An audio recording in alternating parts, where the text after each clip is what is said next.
She just wanted to pay the rent and feed her son. He just wanted to prove that love didn't exist. One proposal, one night, 100,000. What was supposed to be just a contract between two broken people ended up revealing wounds, secrets, and something neither of them expected to find again: humanity. But what happens when the one who buys falls in love, and the one who sells discovers its value? Get ready for a story that begins with a cold agreement and ends with a heart beating with hope. Because sometimes what seems like the end is just a new beginning. The diner was almost empty when Carla walked in, her shoulders wet from the fine drizzle that insisted on falling that night. She sat down in the far corner, hugging her worn-out handbag against her body as if that was all she had left. She ordered a coffee, but she wasn't hungry, just thirsty for silence. As he stared into nothingness, a man approached. Tall in a dark suit with a firm gaze, she noticed his expensive watch, his impeccable shoes. He stopped in front of the table. "Are you alone?" Carla eyed him suspiciously. "That depends. Is that a line or a police approach?" He smiled, but the smile didn't reach his eyes. "It's a proposition." She arched an eyebrow, still defensive. "What kind of proposition?" The man pulled up a chair and sat down without asking permission. He took an envelope from his inside jacket pocket and placed it on the table. 100,000. Carla let out a short, humorless laugh. "And what do I do? Jump into an icy lake dressed as a rabbit. Spend a night with me, that's all. No questions asked, no promises. Tomorrow it all goes away." She stared at the envelope. 100,000, 4 zeros, and a number that could wipe out debts, guarantee food, keep a roof over her and her daughter's heads for months. "Are you serious?" "Yes, do you accept?" Carla stood up angrily. "You think you can buy anything, don't you, just because you have money and a designer tie?" "Not anything," he replied, still calm. "But time, yes. Presence, the illusion, if that's the case." She hesitated. For a moment she looked at the envelope again. Then she turned her back and left the diner, feeling her stomach turn. That night at home, the power cut, the empty fridge and the eviction notice on the door waited for her like familiar ghosts. Her daughter slept curled up on an old mattress, wrapped in a thin blanket. Carla sat on the floor in front of the phone. Her fingers were shaking. She wasn't that kind of woman. She never wanted to be. But the world didn't ask what you wanted. It just showed you what you had. She picked up the paper on which she had written down the number. She dialed it. Once, twice. The third time he picked up. "Yes, it's me, the woman from the cafeteria." "I thought so. E?" Silence. She closed her eyes for a second, then said, "I accept." On the other side, the sound of his breathing changed. "I'll expect you at 10. No delay." Carla hung up. She hugged her knees and cried silently. Because even without knowing it, she had just said yes, not to a proposal, but to the start of something that would change everything. Carla arrived at exactly 10 o'clock. She wore a simple black dress, the only one she could still pass off as new. Her hair was tied up, her makeup was light, the best she could do with what she had. Her hands were shaking, but her gaze was firm. He had decided, and now he just had to go. The building was imposing, the entrance made of mirrored glass. The security guard recognized her as soon as she said Robert's name. "Go on up. He's waiting." In the elevator, the silence seemed to scream. Every floor she passed, her heart beat faster. When the door opened on the top floor, the corridor was deserted, the carpet spotless. She rang the bell. Robert opened the door himself. He was wearing a white shirt and slacks. No smile, no exaggerated gestures, just a direct look and a precise voice. "Come in." Carla entered, the luxurious surroundings swallowing her up like a movie set. The lights were low, the room large and overlooking the city. On the coffee table, an envelope, the same one from the diner. "Here's what I promised. 100,000. You can check." She looked at the envelope, but didn't move. "That's not why I'm here." "I know," he replied, "but it's still there." Carla took a deep breath. "Do you want to tell me what exactly you expect from me tonight?" Robert turned around, picked up a glass, and poured 2 fingers of whiskey. He drank before answering.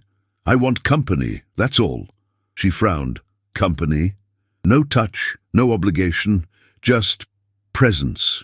Carla sat down, still suspicious. "Do you pay for someone to be silent next to you?" "It's not the silence I'm buying. It's the relief of not having to pretend." There was a moment's pause. He sat down in the opposite armchair and watched her. "You think I'm rotten, don't you?" "I think you're hurt and trying to prove something." Robert smiled sideways. "Maybe. Or maybe I'm just tired of people getting close to what I have. You're different. You hesitated." "I hesitated because I have a daughter sleeping on a withered mattress and an eviction notice on the door." "That's exactly why you're different." Carla didn't know what to say. She took the envelope and returned it, placing it on the table. "If all you want is presence, then I don't need it." He looked at her in surprise. "Are you leaving?" "No. I just don't want you to think you can buy me off. Today, I'm here because I decided to, not because I had to." Robert nodded slowly. "Then sit down, and we'll spend this evening as 2 people trying to forget who you are." And for the first time in that cold penthouse, there was something like human warmth. Dinner was served by a silent and efficient waiter, who disappeared as quickly as he had appeared. Carla sat opposite Robert at the white marble table, the atmosphere enveloped by soft music. For a moment she felt like she was in a parallel universe. She looked down at her plate, impeccably assembled. "Do you do this often?" Robert looked up. "Hiring private dinners? Sometimes." "No, hiring people to have dinner with you." He let out a slight sigh, leaning back. "I've done more questionable things." "That sounds the loneliest." Robert swirled his glass in silence before replying. "Loneliness isn't the problem. It's the noise, the voices, the looks, the judgments. Sometimes the silence of a presence is worth more than any forced conversation." Carla looked straight at him. "So why did you choose me?" "I'm not silence. I have a life screaming inside me. That's exactly why." She put her fork down. "Do you think it's possible to pay to silence pain?" Robert took his time. Then he answered with blunt honesty, "No. But it is possible to distract it for one night." Carla crossed her arms. "What about you? What pain are you running from?" He stared at the glass for a moment before speaking. "There was someone. I loved her. I thought it was real. But she was with me out of interest. When I found out, I wanted to buy everything I couldn't really have." "And you thought you could buy sincere companionship?" "No. But maybe I wanted to understand if it was possible. To test people's humanity. To see how far despair will take someone." Carla smiled bitterly. "So tonight is your experiment?" "No, tonight is my attempt to still believe in something." She leaned back in her chair, crossing her arms. "You don't want sex. You don't want empty talk. You want forgiveness, but you don't know who to ask." Robert lowered his eyes. "Maybe." The silence settled again, but it wasn't uncomfortable. It was heavy, real. Carla spoke quietly. "I also have a past that taught me to be suspicious of everything, of everyone, but it didn't teach me to stop feeling, or to dream. No, just to no longer depend on dreams to survive." He looked at her more closely now. For the first time, he seemed to see beyond the appearance, the proposal, the contract. "You're strong. I'm a mother. That makes me stronger than I look." Robert stood up slowly and walked over to the window. He was silent for a few seconds before saying, "Maybe this is the first night in a long time that I wish would take a while to end." And Carla, without realizing it, wished the same thing. The dawn progressed slowly, as if time respected the rhythm of that silent conversation between 2 opposite worlds. Robert turned off the main lights, leaving only the soft illumination of the fireplace. Carla remained seated on the sofa, hugging a cushion. His presence, now lighter, filled the room without invading. "Would you like some tea?" he asked, breaking the silence. She nodded. "If you have chamomile, I'll take it." A few minutes later, he returned with 2 steaming cups. He sat down next to her, keeping a comfortable distance. Have you always been like this? She asked, looking into the fire. Like what? Cold on the outside, destroyed on the inside. Robert smiled without humor. Coldness protects me. Pain shapes me. Carla took a sip of her tea. You know, when you made me that proposal, I hated you. I thought you were just another one of those filthy rich men who treat people like merchandise. And now? Now, I think you're trying to survive too, in your own way. They were silent for a while. Gabriel, Carla's son, came to her mind. She looked at the clock. He must be waking up by now. He always wakes up at 4 to feed. And here I am, as if my life is on pause. Robert looked at her in surprise. You didn't tell me you were a mother. You didn't ask. How old is he? 2. And that's the only reason I agreed to it. I'd give anything to guarantee him a future. Robert leaned his elbows on his knees, thoughtful. I wish I'd had a son. Carla turned around. You never wanted to. I did. But the woman I loved betrayed me. When I found out she was only with me for the money, I lost the will to share my life with someone. And now? Now, I see you talking about your son with so much light in your eyes that I wonder if I've lost more than I realize. She smiled, but her eyes were watery. Being a mother isn't easy, but it's the only part of my life that gives me meaning. He took a deep breath. Do you want to get some sleep? The guest room is ready. Carla hesitated, but nodded. You should rest too. Me? I only sleep when the silence inside my head allows me to. She stood up. Before leaving, she looked at him one last time. Robert, thank you for not being the man I imagined. He stared at her for a moment. And thank you for being more than I expected. As Carla closed the bedroom door behind her, she realized something strange. Her heart felt light. And for the first time in a long time, she felt safe. In the living room, Robert was still staring at the fire. Without realizing it, he smiled. The sun had not yet risen when Carla woke up. The soft light of the city came through the window of the guest room. For a second, she forgot where she was.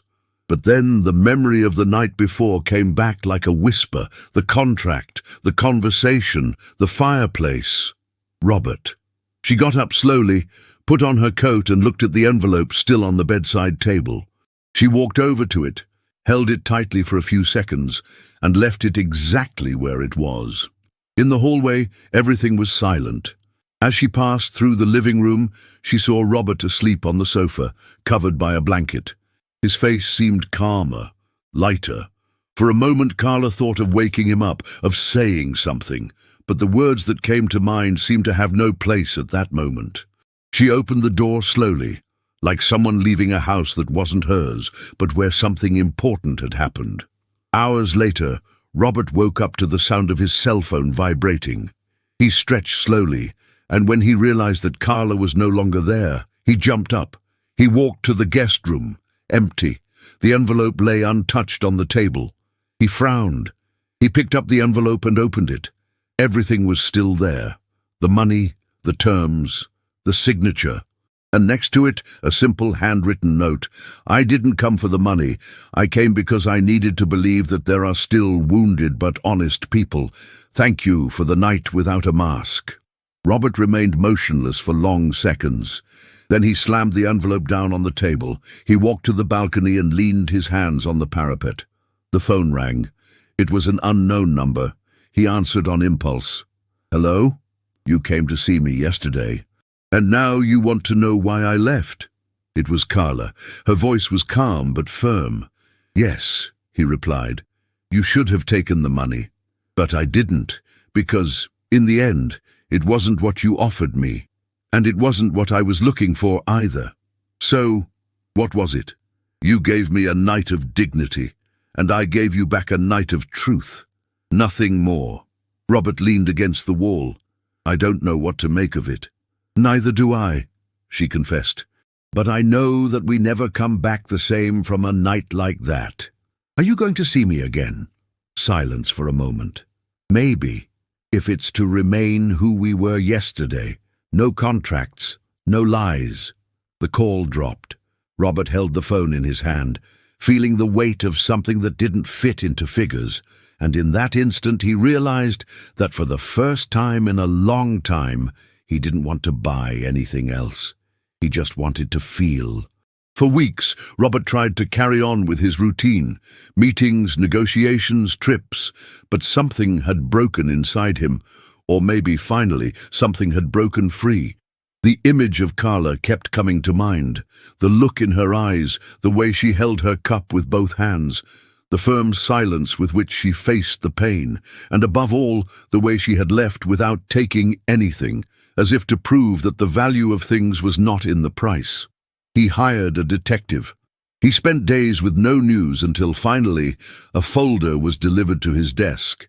Inside, a few pieces of information: full name, a simple address in a distant neighborhood, a short work history, and, at the end, a photo taken from afar. In the picture, Carla was walking next to a child. The boy was holding her hand tightly. Robert's heart squeezed.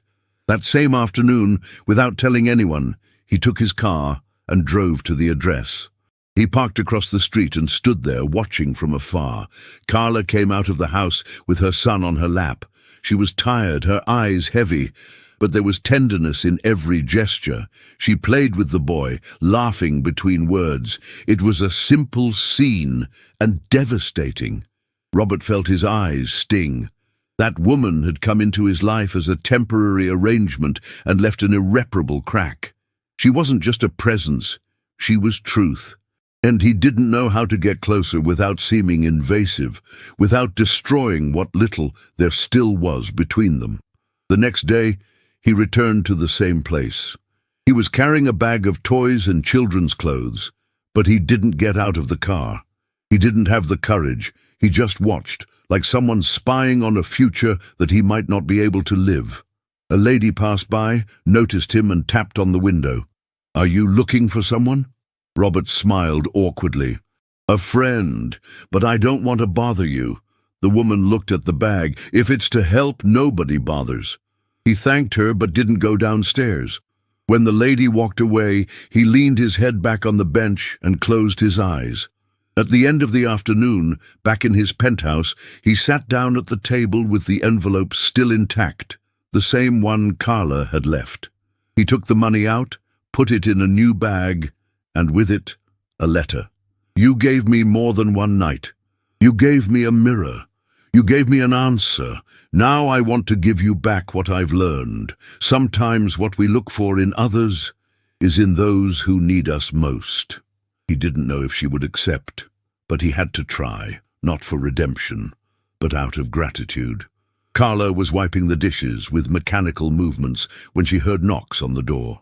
Gabriel was playing with a plastic truck on the living room floor.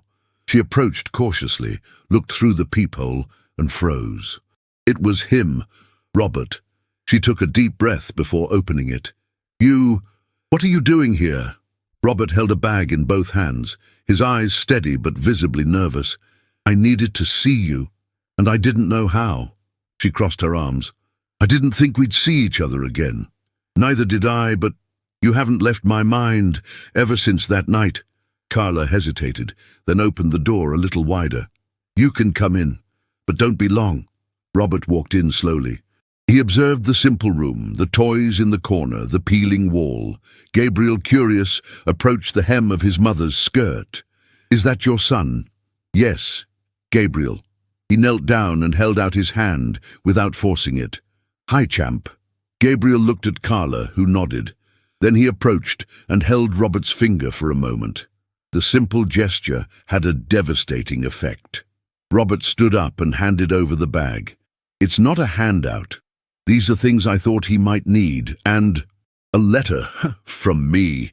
Carla took the bag and put it on the table without opening it. "Why?" "Because I needed to do something right for the first time in a long time." She watched him in silence. "You know you can't fix everything with presents, don't you?" "I know, that's why I came in person. I want to ask for forgiveness." "Why?" "You didn't offend me. You treated me with respect. In a way, you were more honest than a lot of people who call themselves decent." Robert looked away. "Even so, that proposal, that contract. It was a way of hiding, and you made me see it. And now, what do you want from me? Time. Listen to me. Truth. I want to be around, not out of pity, but out of choice. Carla crossed her arms. What if I say I don't know what I want? Then I'll wait. What if I say I don't have room in my life for a broken man? Then I try to rebuild myself outside of it. But can I start by helping you? She looked at Gabriel, who was now stacking boxes in the corner of the room. She looked back at Robert. Do you think you can come in here after weeks and think you can be part of something? No, but I guess I could ask if you'd let me try. There was a long silence. Now I'm the one who needs to think. Robert nodded. Thinking is a good start. She didn't smile, but she didn't close the door when he left either. And in that simple gesture, there was more hope than he could ever buy. Months have passed since that silent visit. Robert respected every inch of the space Carla asked for. He didn't show up unannounced. He didn't insist with messages or gifts. He just let time breathe. From afar, he followed discreetly, helping when he could, but always through the hands of someone, a neighbor, a colleague from the nursery, an anonymous envelope left with the rent paid. Carla could tell. She knew it was him, but she never stopped him, and strangely, she never confronted him either. Something inside her told her that there was sincerity in that distancing. Gabriel grew up healthy, smiling. He began to say new words. One of them, one day, was Robbie, and Carla knew that the memory of that man was there, rooted. It was on a cold morning that she made her decision. She woke up with a different kind of calm. She dressed Gabriel, packed a bag, and took the bus to the upscale neighborhood. She stopped in front of the building that had once swallowed her up in silence. At the entrance, she asked for him. The doorman recognized her and smiled with surprise. He's here. Go on up. She hesitated for a second. Then she pressed the elevator button. On the top floor, the corridor seemed shorter than she remembered. She knocked twice. When Robert opened it, he was shocked. Carla was holding Gabriel on her lap. The boy smiled at the sight of her. You said you wanted time. I've come to give you back the time you respected. Robert said nothing. He just stepped out of the way, letting her in. The silence lasted a few seconds until he finally spoke. Why are you here? Because I realized that everything I was looking for in stability, you offered me with your presence. And what did I give you? Space. And that, Robert, no one gave me. She put Gabriel down. The boy ran to the carpet as if he recognized the place. You paid for one night, she said, but what you left with me lasted much longer. Today, I've come to offer you a life. Robert felt his chest tighten. He approached slowly, held out his hand to Carla, who didn't flinch. Are you sure? Yes. Even if I'm still in pieces? She held his hand firmly. Then let's glue the pieces together. He pulled her into a hug. Gabriel ran up to them and fit in the middle. In that room where there had once been only silence and luxury, there was now warmth, the sound of life, the smell of home, and between the three of them, there were no contracts, just a silent agreement that, even if it started wrong, it was possible to build right.